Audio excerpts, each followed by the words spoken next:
ഗുരുർബ്രഹ്മ ഗുരുർവിഷ്ണു ഗുരുർദേവോ മഹേശ്വര ഗുരുരേവ ജഗത് സർവം തസ്മൈ ശ്രീ ഗുരവേ നമഃ. ഏകദന്തം മഹാകായം തപ്തകാഞ്ചനസന്നിഭം ലംബോദരം വിശാലാക്ഷം വന്ദേഹം ഗണനായകം. സരസ്വതീ നമസ്തുഭ്യം വരദേ കാമരൂപിണി വിദ്യാരംഭം കരിഷ്യാമി സിദ്ധിർഭവതു മേ സദാ. കൃഷ്ണായ വാസുദേവായ ഹരയേ പരമാത്മനെ പ്രണതക്ലേശനാശായ ഗോവിന്ദായ നമോ നമഃ. അഥ സപ്തമോऽധ്യായ. സൂത ഉവാച. അഥർവവിത്സുമന്തുശ്ച ശിഷ്യമധ്യാപയത്സ്വകാം സംഹിതാം സോऽപി പഥ്യായ വേദദർശായ ചോക്തവാൻ. ശൗക്ലായ നിർബ്രഹ്മബലിർമോദോഷപിപ്പലായനി വേദദർശസ്യ ശിഷ്യാസ്തേ പഥ്യ ശിഷ്യാനധോ ശൃണു. കുമുദഃ ശുനകോ ബ്രഹ്മൻ ജാജലിശ്ചാപ്യഥർവവിത് ബഭ്രുഃശിഷ്യോऽഥാംഗിരസ സൈന്ധവായന ഏവ ച. അധീയേതാം സംഹിതേ ദ്വേ സാവർണ്യാദ്യാസ്തഥാ പരേ നക്ഷത്രകൽപശാന്തിശ്ച കശ്യപാംഗിരസാദയ.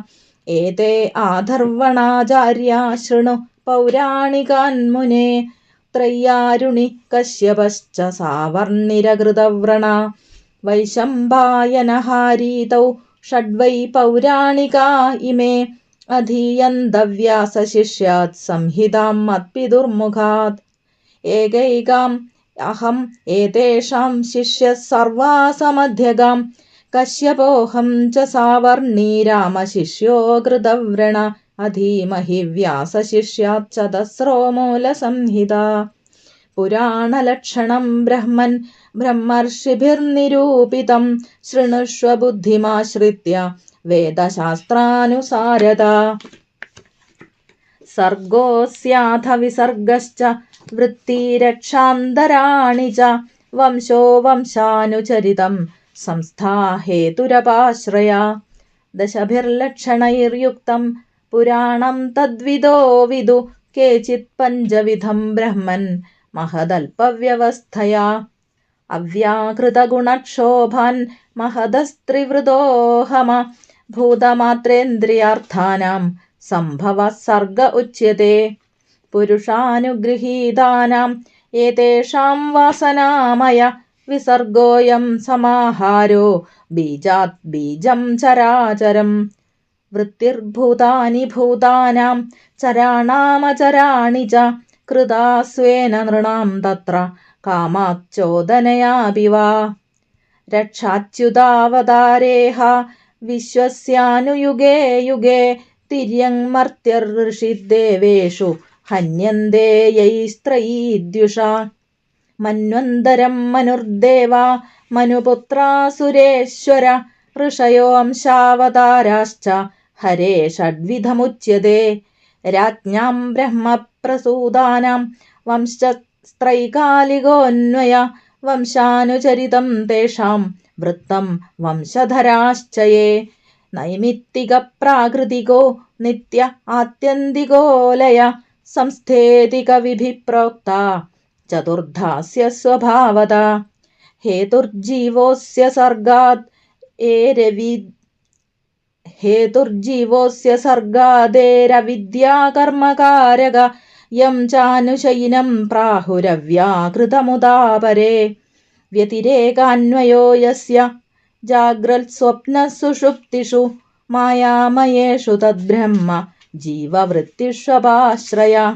പദാർത്ഥേഷു യഥാ ദ്രവ്യം സന്മാത്രം രൂപനാമസു ബീജാദിപഞ്ചതാന്താസു ഹ്യവസ്ഥാസു യുതായുതം. വിരമേത യഥാ ചിത്തം ഹിത്വാ വൃത്തിത്രയം സ്വയം യോഗേന വാ തദാത്മാനം വേദേഹായാ നിവർത്തതേ. ഏവം ലക്ഷണലക്ഷ്യാണി പുരാണാനി പുരാവിദ മുനയോ അഷ്ടാദശ പ്രാഹു ക്ഷുല്ലകാനി മഹാന്തി ച. ബ്രഹ്മം പാത്മം വൈഷ്ണവം ച ശൈവം ലൈംഗം സഗാരുഡം നാരദീയം ഭാഗവതം ആഗ്നേയം സ്കാന്ദസംജ്ഞിതം ഭവിഷ്യം ബ്രഹ്മവൈവർത്തം മാർക്കണ്ഡേയം സവാമനം വാരാഹം മാത്സ്യം കൗർമ്മം ച ബ്രഹ്മാണ്ഡാഖ്യാമിതി സ്ത്രിഷട് ബ്രഹ്മന്നിദം സമാഖ്യാതം ശാഖാപ്രണയനം മുനെ ശിഷ്യശിഷ്യപ്രശിഷ്യാണാം ബ്രഹ്മതേജോ വിവർധനം ഇതി ശ്രീമദ്ഭാഗവതേ മഹാപുരാണേ പാരമഹംസ്യാം സംഹിതായാം ദ്വാദശസ്കന്ധേ സപ്തമോऽധ്യായ സമാപ്തഃ. സർവത്ര ഗോവിന്ദനാമസങ്കീർത്തനം. ഗോവിന്ദ ഗോവിന്ദ.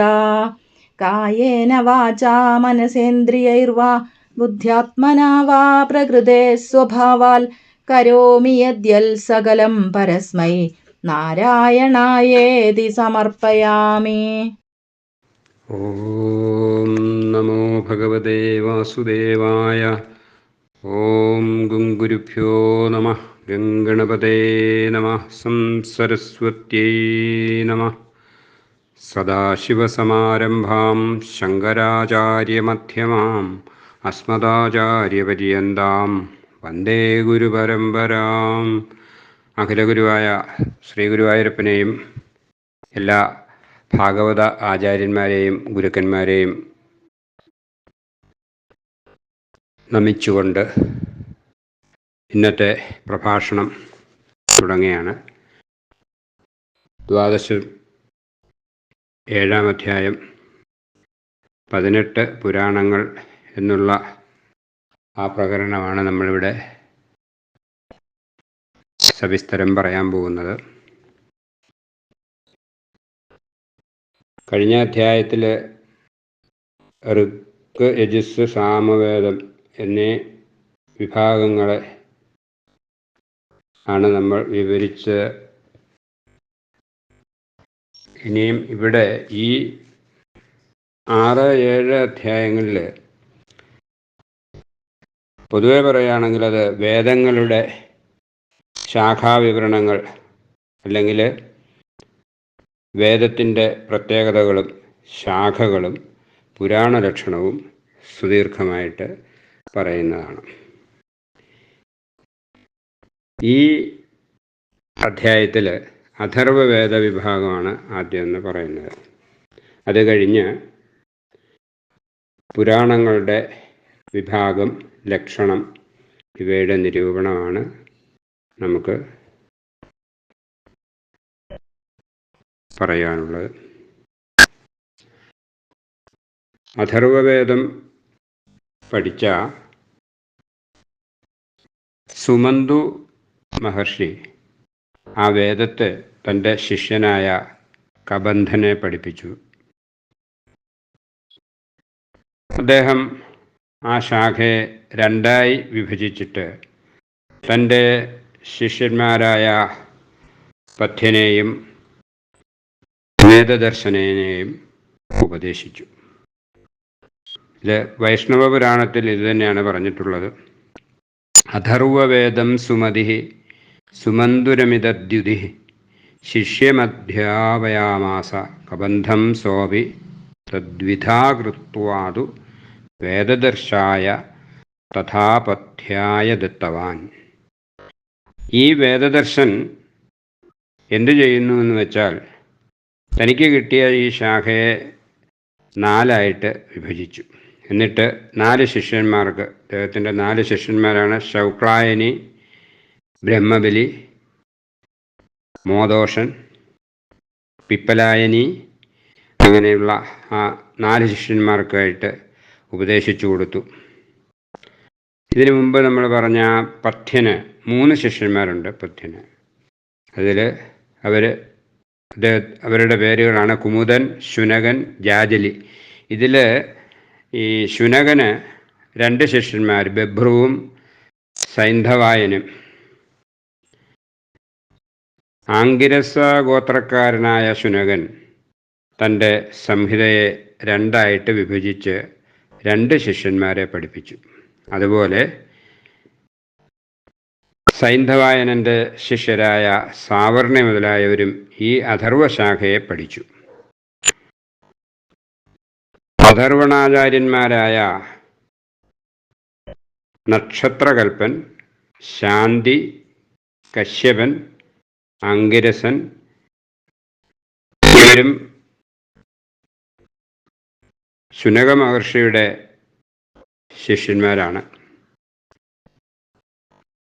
പിന്നെ പറയുന്നത് 6 പേര് പുരാണാചാര്യന്മാരായിട്ട് 6 പേരാണ് പറയപ്പെടുന്നത്. ത്രിയാരുണി, കശ്യപൻ, സാവർണി, അകൃതവർണൻ, വൈശമ്പായനൻ, ഹാരീതൻ. വ്യാസമഹർഷി സൂതൻ്റെ അച്ഛനായ രോമഹർഷണന് 6 സംഹിതകൾ നിർമ്മിച്ച് ഉപദേശിച്ചു. ത്രിയാരുണി തുടങ്ങിയ മഹർഷിമാർ ഓരോരുത്തരും രോമഹർഷണനിൽ നിന്ന് ഓരോ സംഹിതയും പഠിച്ചു. ഈ സൂതൻ 6 ഋഷികളുടെയും ശിഷ്യനായതുകൊണ്ട് അവരിൽ നിന്ന് 6 സംഹിതകളും പഠിച്ചു എന്നാണ്.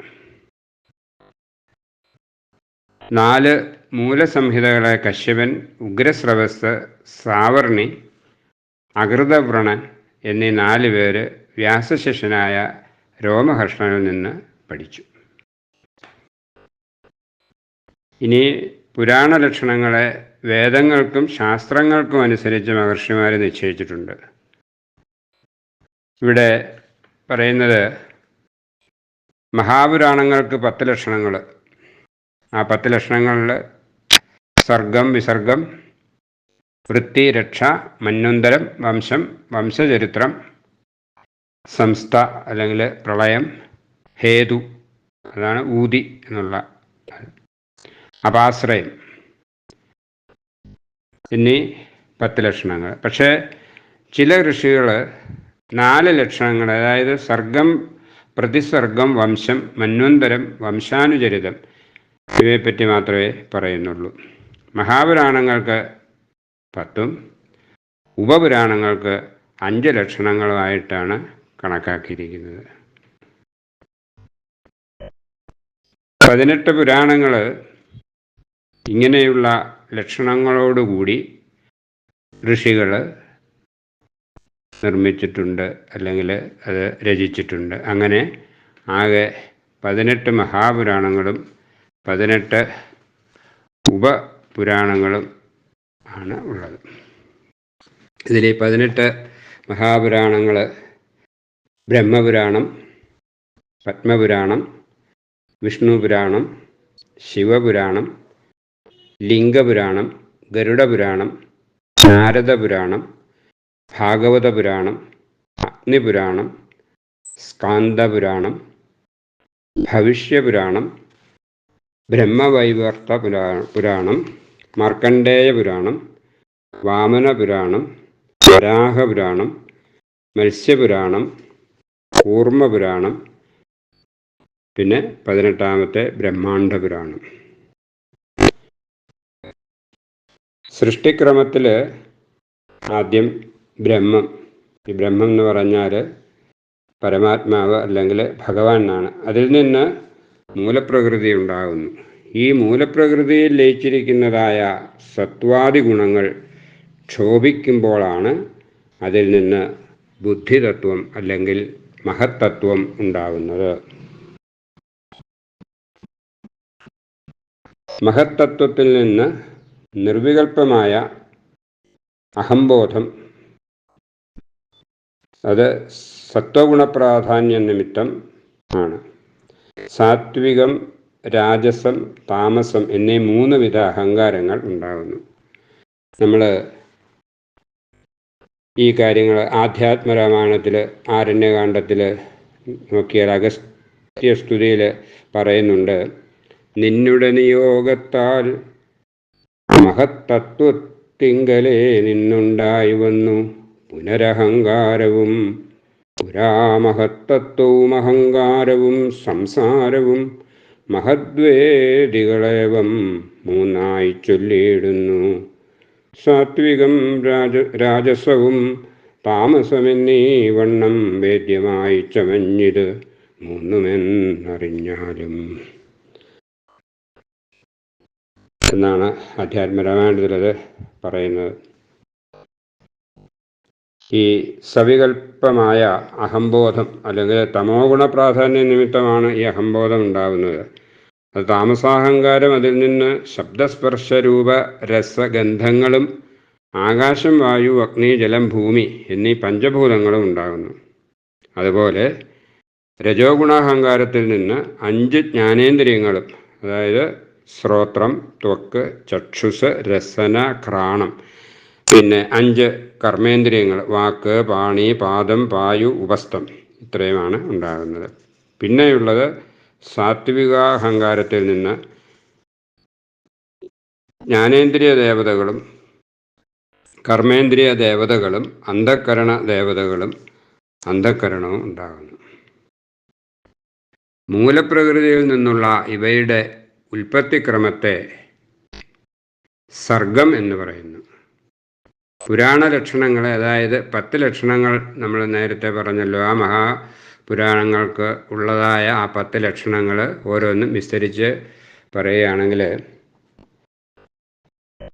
വിസർഗം എന്ന് പറഞ്ഞാൽ ഈശ്വരപ്രേരണയാൽ പൂർവജന്മ കർമ്മവാസനകൾ വികസിക്കുകയും അതിനാൽ ജീവന്മാർ ഓരോരോ നാമരൂപങ്ങളൊക്കെ സ്വീകരിക്കുകയും ചെയ്യുന്ന ആ വിവിധ സൃഷ്ടിയാണ്. പിന്നെ വൃത്തി, അതായത് അചരങ്ങളെ ആഹാരമായി സ്വീകരിച്ചു വരുന്നതിനെയാണ് ഈ വൃത്തി എന്ന് പറയുന്നത്.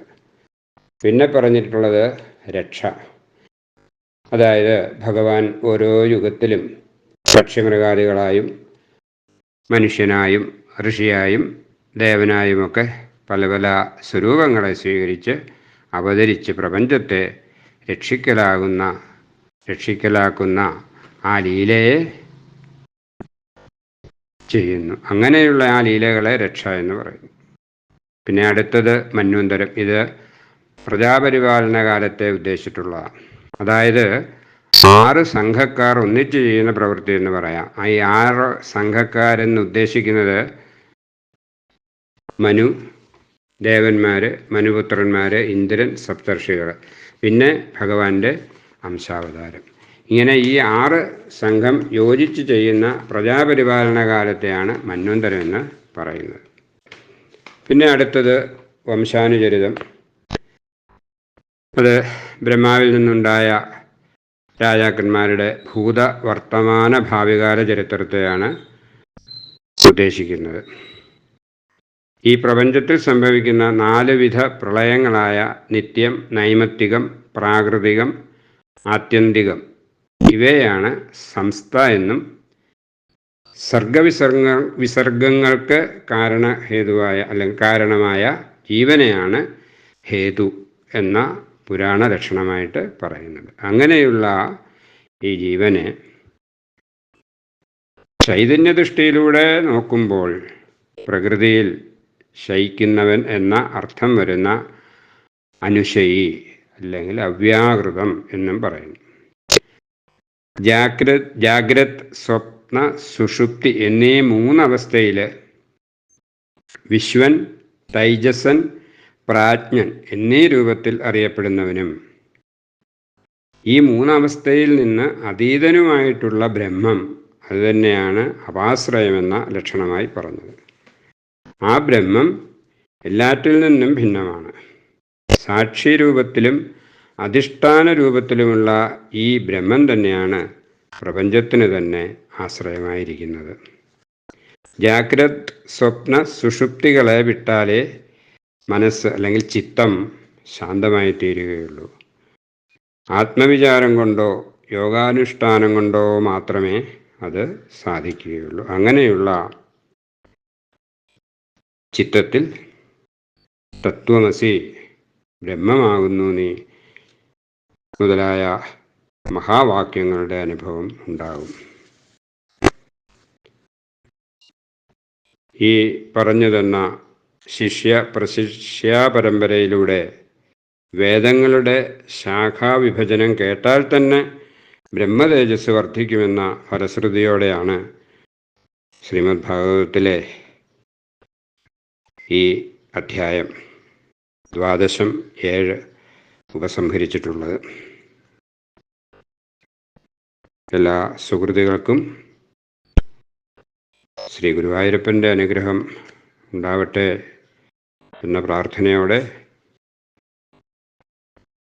കായേന വാചാ മനസേന്ദ്രിയൈർവാ ബുദ്ധ്യാത്മനാ വാ പ്രകൃതി സ്വഭാവൽ കരോമി യദ്യൽ സകലം പരസ്മൈ നാരായണായേതി സമർപ്പയാമി. നാരായണായേതി സമർപ്പയാമി. നാരായണായേതി സമർപ്പയാമി. ശ്രീ ഗുരുവായൂരപ്പാ ശരണം. ശ്രീ ഗുരുവായൂരപ്പാ ശരണം. ശ്രീ ഗുരുവായൂരപ്പാ ശരണം.